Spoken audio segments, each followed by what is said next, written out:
Hello friends, welcome back to our YouTube channel Yathra Snehi. ഇന്ന് വളരെ കൗതുകകരമായ ഒരു വാർത്തയായിട്ടാണ് ഞാൻ നിങ്ങളുടെ മുമ്പിൽ വന്നിരിക്കുന്നത്.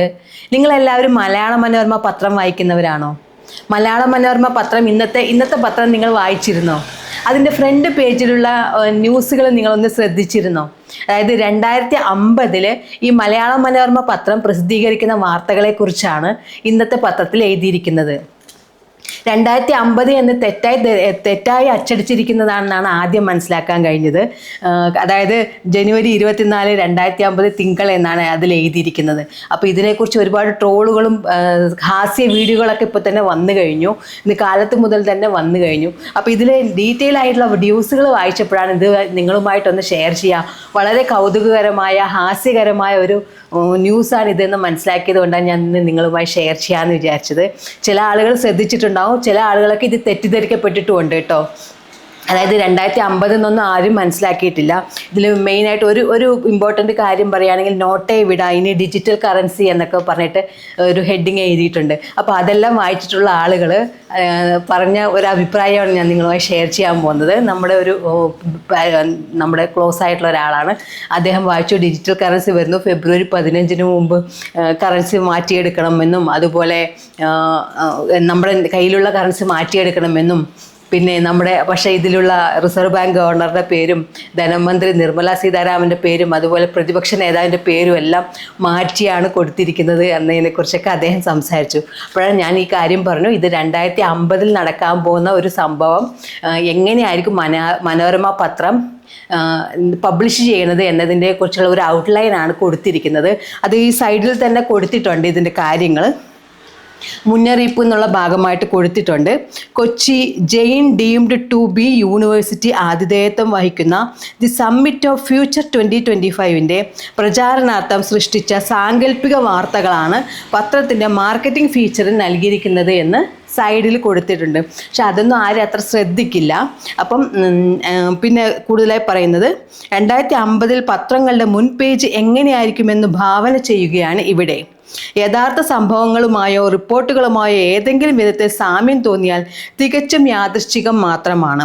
ഇതിൽ പ്രതിപാദിക്കുന്ന അഭിപ്രായങ്ങൾക്ക് ജെയിൻ ഡീംഡ് ടു ബി യൂണിവേഴ്സിറ്റിയുടെയോ അനുബന്ധ സ്ഥാപനങ്ങളുടെയോ നിലപാടുകളുമായി ബന്ധമില്ല എന്ന് പ്രത്യേകം കൊടുത്തിട്ടുണ്ട് കേട്ടോ. എന്തായാലും ഇത് വളരെ കൗതുകരമായിട്ടുള്ള ഒരു വാർത്തയായിരുന്നു. അപ്പം ഞാൻ ഫ്രണ്ട് പേജ് നിങ്ങൾക്കൊന്ന് കാണിച്ചു തരാം.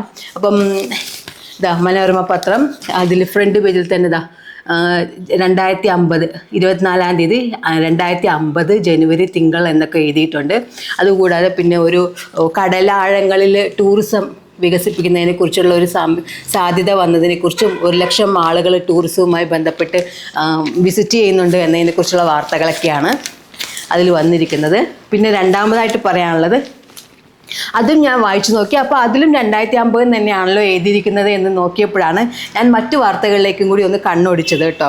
അപ്പോൾ അതിലും $72,000 കോടി ചെലവിലാണ് കടലാഴങ്ങളിൽ ഒരു ഓഷ്യാനസ് എന്ന് പറഞ്ഞിട്ടൊരു ദ്വീപ് വന്നിരിക്കുന്നതെന്നും, ദ്വീപ് എന്നല്ല കടലിനടിയിൽ എല്ലാ സംവിധാനങ്ങളോടുകൂടി ഹോട്ടലുകളും മറ്റെല്ലാ എൻ്റർടൈൻമെൻറ്റും അമ്യൂസ്മെൻറ്റ്സും എല്ലാം ചേർത്തിട്ടുള്ള ഒരു സംവിധാനം വന്നിരിക്കുന്നു എന്നൊക്കെ വായിച്ചത് കേട്ടോ. അതായത് ആഴക്കടൽ ഇനി ആൾക്കടൽ എന്ന പേരിലാണ് ഇതിന് ഹെഡിങ് കൊടുത്തിരിക്കുന്നത്.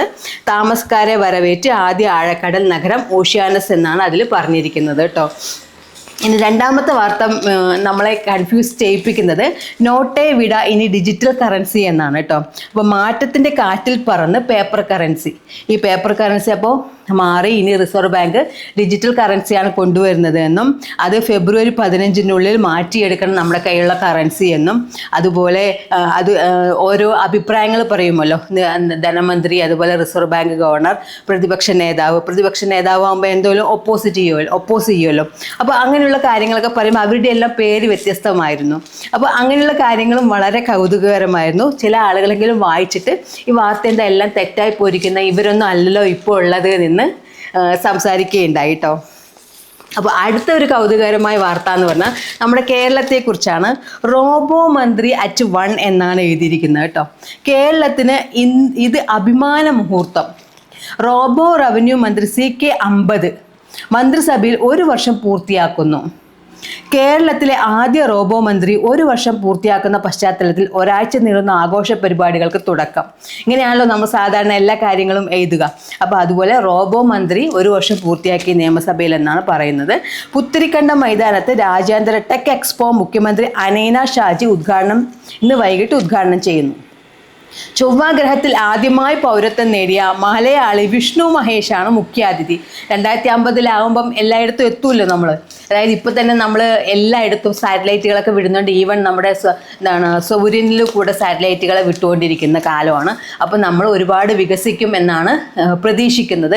ആ പ്രതീക്ഷയുടെ പശ്ചാത്തലത്തിലാണ് 2050 ന്യൂസ് എങ്ങനെയായിരിക്കും എന്ന് പറഞ്ഞിരിക്കുന്നത് കേട്ടോ.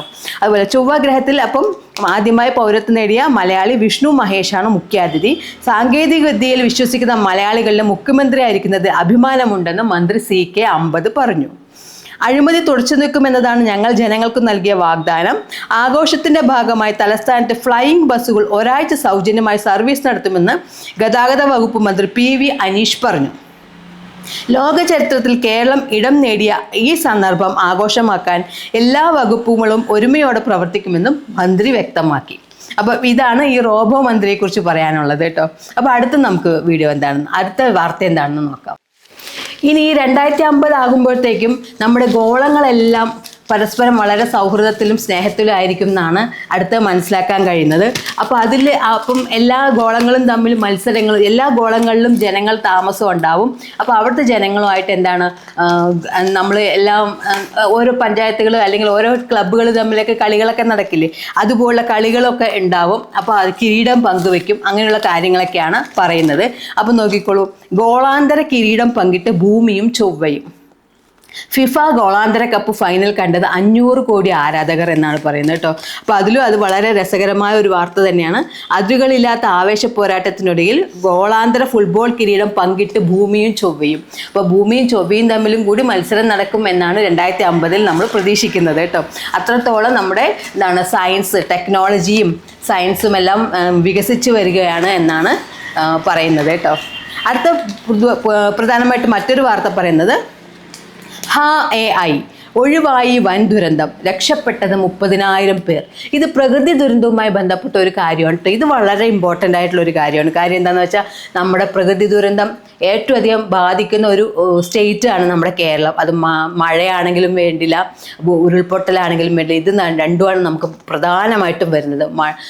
മഴവെള്ളം അല്ലെങ്കിൽ വെള്ളപ്പൊക്കം വരും, അല്ലെങ്കിൽ ഉരുൾപൊട്ടൽ വരും. അത് എല്ലാ വർഷവും നമുക്ക് ഉണ്ടാവുന്നുള്ള കാര്യം ഉറപ്പാണ്. അപ്പോൾ അതിന് വളരെ ഇമ്പോർട്ടൻ്റ് ആയിട്ടുള്ള ഒരു കാര്യമാണ് ഇതിൽ പറഞ്ഞിരിക്കുന്നത് കേട്ടോ. ചെമ്പ്രമലയ്ക്ക് സമീപം അത്തിമലയിലെ ഉരുൾപൊട്ട സാധ്യത അതിനൂതന AI സാങ്കേതിക വിദ്യ പ്രവചിച്ചതോടെ ഒഴിവായത് വൻ ദുരന്തം. അപകട സാധ്യത നേരത്തെ അറിയാൻ കഴിയുക എന്നുള്ളത് ദുരന്തങ്ങളുടെ വ്യാപ്തി കുറയ്ക്കും, അല്ലെങ്കിൽ ദുരന്തങ്ങൾ ഇല്ലാതാക്കാൻ സഹായിക്കും അല്ലേ. സാധാരണ നമ്മുടെ നാടും വീടും നഷ്ടപ്പെടുന്ന മാത്രമല്ല, ഒരുപാട് മനുഷ്യജീവിതങ്ങൾ ഇല്ലാതായി പോകുന്നുണ്ട് അല്ലേ. ഇപ്പോൾ തന്നെ ഈ കഴിഞ്ഞ മുണ്ടക്കയിലും ചൂരൽമലയിലും എല്ലാം ഉണ്ടായ അപകടത്തിൽ എൻ്റെ പരിചയക്കാർ, എൻ്റെ ഫ്രണ്ട്സിൻ്റെ കസിൻസ് അങ്ങനെ ഒരുപാട് പേര് മരിച്ചു പോയിട്ടുണ്ട്. അപ്പം അതുപോലുള്ള സാഹചര്യങ്ങളിൽ നിന്ന് രക്ഷപ്പെടാനായിട്ട് ഇങ്ങനെ നേരത്തെ ഈ ദുരന്തങ്ങൾ അറിയുന്നത് നല്ലതാണ്. അങ്ങനെയുള്ളതിൽ 30,000 പേരുടെ ജീവൻ രക്ഷിക്കാനായി എന്നാണ് ഇതിൽ പറഞ്ഞിരിക്കുന്നത്. കൊച്ചിൻ ജെയിൻ യൂണിവേഴ്സിറ്റിയിലെ ഗവേഷക വിദ്യാർത്ഥികൾ വികസിപ്പിച്ചെടുത്ത ജിയോഗാർഡ് സംവിധാനത്തിൻ്റെ സഹായത്തോടെയാണ് ഈ നേട്ടം സാധ്യമായത്. ജിയോഗാർഡ് എന്താ ചെയ്തത്? ദുരന്ത സാധ്യത പ്രവചിച്ചതോടെ സർക്കാർ സംവിധാനങ്ങളും നാട്ടുകാരും കൈമെയും മറന്ന് ഉരുൾപൊട്ടൽ തടയുന്നതിനായി മുന്നോട്ടിറങ്ങുകയായിരുന്നു. സാങ്കേതിക വിദ്യയുടെ സഹായത്താൽ മണ്ണിലെ ഈർപ്പത്തിന്റെ നില, ചെരിവുകളുടെ സുസ്ഥിരത അടക്കമുള്ള ഘടകങ്ങൾ പരിഗണിച്ച് സമയോചിത ഇടപെടൽ നടത്തുകയായിരുന്നു. പെയ്ത്തുവെള്ളം സുഗമമായി ഒഴുകിപ്പോകുന്നതിനുള്ള ചാലുകൾ നിർമ്മിച്ചും മണ്ണിന്റെ സുസ്ഥിരത നിലനിർത്തിയുമാണ് ഉരുൾപൊട്ടൽ തടഞ്ഞത്. തത്സമയ ഡാറ്റ പരിശോധിച്ചുകൊണ്ട് ജിയോഗാർഡ് അപകട സാധ്യത പ്രവചിച്ചത് ദുരന്ത നിവാരണ രംഗത്തെ ചരിത്രപരമായ വഴിത്തിരിവാണെന്ന് പരിസ്ഥിതി ശാസ്ത്രജ്ഞ ഡോക്ടർ K. മീര പറഞ്ഞു. അപ്പോൾ ഇതൊരു മെയിൻ കാര്യമാണ്. ചൂരൽമലയിലും മുണ്ടക്കൈയിലുമൊക്കെ ഈ ദുരന്തം ഉണ്ടാകുന്നതിന് കാരണം എന്ന് പറഞ്ഞാൽ നമ്മളെല്ലാവരും വായിച്ചിരുന്നു, ഫേസ്ബുക്കിലൊക്കെ ഒരുപാട് വന്നിരുന്നു. എന്തുകൊണ്ടാണ് ഈ ഉരുൾപൊട്ടൽ ഉണ്ടാകുന്നത്? അതായത് കുറഞ്ഞ സമയത്തിനുള്ളിൽ കൂടുതൽ വെള്ളം ഭൂമിക്കടിയിലേക്ക് പോകുമ്പോൾ പാറയുടെ അടിയിലൊക്കെ ഈ വെള്ളം ഒരുപാട് നിൽക്കുമ്പോൾ ഈർപ്പമാവും, അതുപോലെ അവിടെ ഒരു പ്രഷർ വരും അല്ലേ? ആ പ്രഷർ കാരണം ഈ വെള്ളം മുകളിലേക്ക് അവിടുത്തെ പാറകളെയും മറ്റുമെല്ലാം തകർത്തുകൊണ്ട് മുകളിലേക്ക് വരുമ്പോഴാണ് അതിന് മേലുള്ള എല്ലാ വസ്തുക്കളെയും വലിച്ചുകൊണ്ട് താഴേക്ക് പോകുന്നത് അല്ലേ? അപ്പം അങ്ങനെയുള്ള സംവിധാനം വരുന്നതിനെ ഇല്ലാതാക്കാനായിട്ട് എന്ത് ചെയ്തു എന്നാണ് ഇവിടെ പറഞ്ഞിരിക്കുന്നത്? മണ്ണിൻ്റെ സുസ്ഥിരത നിലനിർത്തിക്കൊണ്ട് തന്നെ അവർ ഈ വെള്ളം ഒഴുകിപ്പോകുന്നതിനുള്ള സംവിധാനങ്ങളും മറ്റും എല്ലാം ചെയ്തു എന്നാണ് ഇതിൽ പറഞ്ഞിരിക്കുന്നത്. അത് നമ്മളെല്ലാവരും പ്രതീക്ഷിക്കുന്ന വളരെ വേണ്ടപ്പെട്ട ഒരു കാര്യമാണിത് കേട്ടോ. അപ്പോൾ അതിൽ മെൻഷൻ ചെയ്തിട്ടുമുണ്ട്, മുണ്ടക്കൈയിൽ 2024 പുത്തുമലയിൽ 2019 ഉരുൾപൊട്ടൽ മൂലം ഒരുപാട് ആളുകൾ മരിച്ചു പോവുകയും ഒരുപാട് നാശനഷ്ടങ്ങൾ സംഭവിക്കുകയും കിടപ്പാടങ്ങൾ ഇല്ലാതാവുകയും ചെയ്തു എന്ന കാര്യം കൂടി ഇവിടെ മെൻഷൻ ചെയ്തിട്ടുണ്ട്. അതായത് ഒരു പത്രവാർത്ത റിപ്പോർട്ട് ചെയ്യുമ്പോൾ എങ്ങനെയാണ് നമ്മൾ പഴയ കാര്യങ്ങളും കൂടി ഇതോടുകൂടി കൂട്ടിച്ചേർക്കും അല്ലേ, സെയിം സംഭവങ്ങൾ വരുമ്പോൾ. അപ്പോൾ ആ കാര്യം കൂടിയാണ് ഇതിൽ മെൻഷൻ ചെയ്തിരിക്കുന്നത് കേട്ടോ.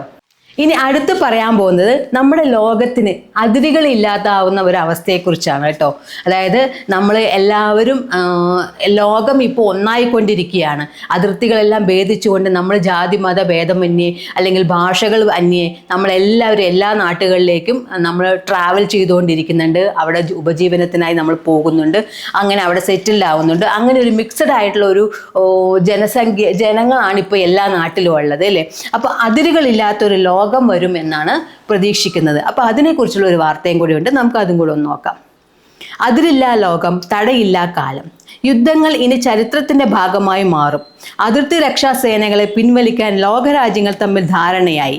ജനീവയിൽ നടക്കുന്ന ഐക്യരാഷ്ട്രസഭയുടെ ഒരൊറ്റ ലോകം ഒരൊറ്റ ജനതാ കോൺക്ലേവിൽ വെച്ച് അതിർത്തി രക്ഷാ സേനകളെ പിൻവലിക്കുന്നതിനുള്ള കരാറിൽ ലോക നേതാക്കൾ ഒപ്പുവെച്ചു. 3 ഘട്ടങ്ങളായാകും സേനയെ പിൻവലിക്കുക. രാജ്യങ്ങൾ തമ്മിലുള്ള അതിർത്തികൾ നിലനിൽക്കുമെങ്കിലും ഇതോടെ പൗരന്മാർക്ക് നിയന്ത്രണങ്ങളില്ലാതെ ലോകത്തെവിടെയും യാത്ര ചെയ്യാം. സമാധാന പാതയിലേക്കുള്ള ആദ്യ ചുവടുവയ്പ്പാണിതെന്ന് ഐക്യരാഷ്ട്രസഭ സെക്രട്ടറി ജനറൽ ഡോക്ടർ ഇവ്ലിൻ നിസി പറഞ്ഞു. അന്ന് 2050 ആരാ സെക്രട്ടറി ജനറൽ ഒന്നും നമുക്കറിയില്ലല്ലോ. അപ്പോൾ അവരൊരു സാങ്കല്പികമായ ഒരു പേര് വെച്ചിരിക്കുകയാണ്. ഡോക്ടർ ഇവ്ലിൻ നിസി പറഞ്ഞു, വരും തലമുറയ്ക്കുള്ള ഏറ്റവും വലിയ സമ്മാനമാണിത്. അഭയാർത്ഥികളില്ലാത്ത ഒരു ലോകം ഇവിടെ യഥാർത്ഥമായിരിക്കുകയാണെന്ന് അഫ്ഗാനിസ്ഥാനിൽ നിന്നുള്ള ആക്ടിവിസ്റ്റ് നാദിയ റഹ്മാൻ പ്രതികരിച്ചു. യുദ്ധോപകരണങ്ങൾ പുനഃചംക്രമണം ചെയ്ത് നിത്യോപയോഗ സാമഗ്രികൾ നിർമ്മിക്കാനാണ് കോൺക്ലേവിലെ തീരുമാനം. ഇപ്പം യുദ്ധത്തിന് തന്നെ എല്ലാ രാജ്യവും വലിയൊരു എമൗണ്ട് മാറ്റിവെക്കുന്നുണ്ട് അല്ലേ. യുദ്ധത്തിന് എന്നല്ല, നമ്മുടെ അതിർത്തി രക്ഷാ സേനയ്ക്ക് വേണ്ടിയിട്ടും അതുപോലെ രാജ്യത്തിൻ്റെ പ്രതിരോധ സംവിധാനങ്ങൾക്കും വേണ്ടിയിട്ട് വലിയൊരു എമൗണ്ട് എല്ലാ രാജ്യങ്ങളും മാറ്റിവെക്കുന്നുണ്ട്. അപ്പോൾ അതിൻ്റെ ആവശ്യം വരില്ലല്ലോ. അപ്പോൾ അതുപോലെ ആ ഉപകരണങ്ങളൊക്കെ എന്ത് ചെയ്യും, മറ്റു പൊതുജനങ്ങൾക്ക് ഉപകാരപ്പെടുന്ന ഉപകരണങ്ങളിലേക്കായിട്ട് മാറ്റിയെടുക്കുമെന്നാണ് ഇതിൽ പറഞ്ഞിരിക്കുന്നത്.